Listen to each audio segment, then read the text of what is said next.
সাথে 5 লক্ষ ঘোষ করাতে পারলাম না। আমি সব চালায় দেবো ওর বলে আমি কোনো জিনিস রাখবো না। অন্য বিটি আমার ঘর না করিয়ে ও আর একজনের সাথে বারোই যদি ভালো আমরা দেখে ছাড়বো। আব্বা ও আব্বা তুমি এত বাইনিয়ে পড়ে না, এক মা বাড়ি গেছে, হাজার মাস রাস্তাঘাটে আমি তোমার ভালো একটা পরিণাম দিয়ে বিয়ে দিয়ে দিবেন। তুই চুপ থাক, তুই আমার বিয়ে দিয়ে কি দাঁড়ে? তুই আমার বিয়ে দিয়ে কি দাও? বাপের আগে 28 বছর। আব্বা তুমি মা করে খুব ভালোবাসতে তাই না? তুমি মা করে ভালোবাসতে আর মা গো ওই বিটারে ভালোবাসতে। ভালোবাসাস্তি দাঁড়া, ভালোবাসাস্তি চল চেয়ারম্যানের কাছে চল, বিচার দিয়ে আসি।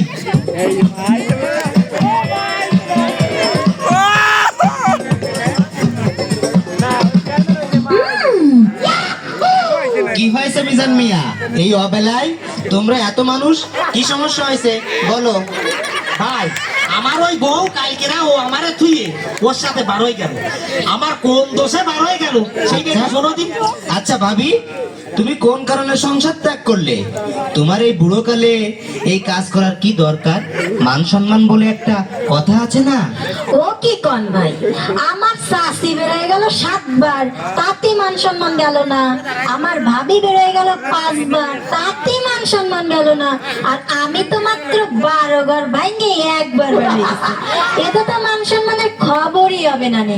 আর কইছো না বুড়ো হয়ে গেছি, ওরে এখনো সোয়াল মশার মতন কায়ে পেয়েছি। রাস্তাঘাটে এখনো শীষ মেরে ডাকে। আরে আসল কথা কও, তোমারে কি জ্বালা দুঃখ দিত নাই? ভাই সত্যি কথা কও, তোরে আমি দেখে ছাড়বো, বলটু এ আমার গায়ে লাগিস। তুমি শান্ত হও ভাই। ভাবি তুমি বলো। ভাই 12 বছর ওর ঘর করলাম, তবু আর মন পাইলাম না। আমি বলে ওরে ভালোবাসিনি, আমি বলে ওর সংসার ধ্বংস করে দিছি। এর আগে আমি 12 জায়গায় নিকে বসেছি, তারা এই রকমের দোষ দিতে পারিনি। আর এ আমারে রোজ রোজ সেই কোটাই দেয়। এই আরে না কাইতে ভালোভাবে কও, তোর কান্না আমি সহ্য করতে পারি না। তুমি চুপ করো, তোমারে এমনও সাবিত করতে পারি, 12 গেছি বলে তার দরদ বাড়ায় যায়নি।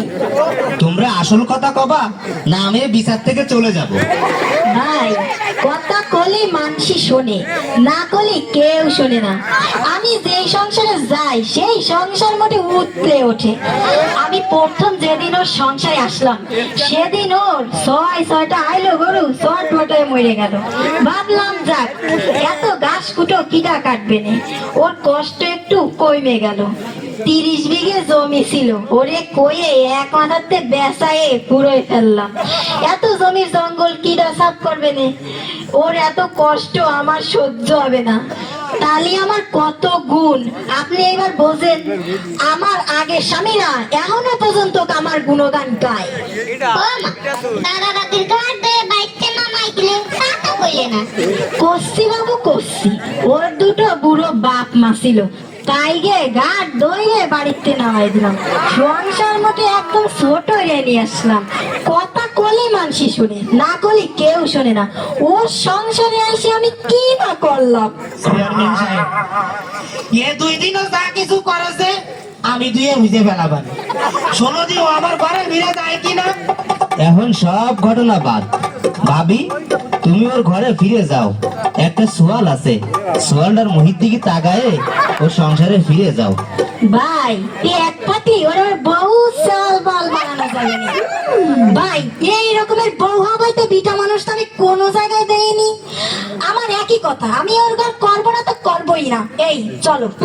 বলো ঘর না করিস বারান্দা করিয়ে যা, চেয়ারম্যান সাহেব বউর অন্যায় ফালি, বউরা ঝগড়া এলি তাই নারী নির্যাতন। হ্যাঁ বউ থাকতে বিয়ে হইলি হয় যৌতুক নির্যাতন। আচ্ছা। এই বিচার তোমরা করো না।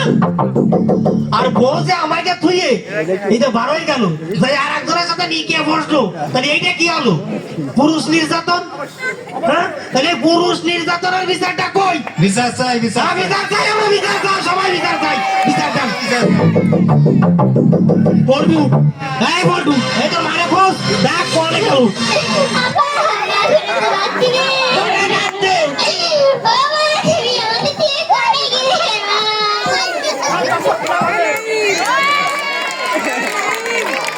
টাকা মাতারি ও টাকাই